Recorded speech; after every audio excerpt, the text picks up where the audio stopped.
மக்களவைத் தேர்தலுக்காக வாக்கு சேகரிக்க சென்ற முன்னாள் அமைச்சர் பொன்முடியை பார்த்து 10 வருஷம் கழிச்சு இப்போதான் உன்னை பார்க்கிறேன் என அன்பாக பேசிய பெண்மணியின் வீடியோ வைரலாகி வருகிறது.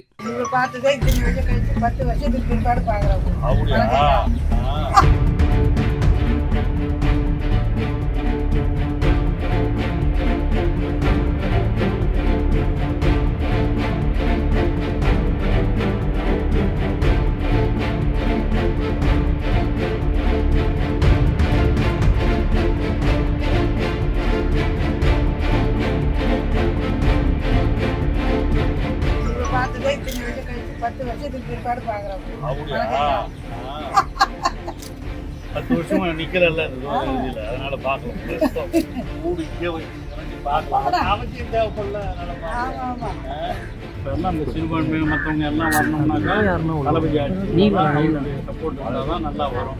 மோடி எல்லாரையும் செய்திகளை உள்ளது உள்ளபடி தெரிந்து கொள்ள ரெஃப்ளெக்ட் நியூஸை சப்ஸ்கிரைப் பண்ணுங்க.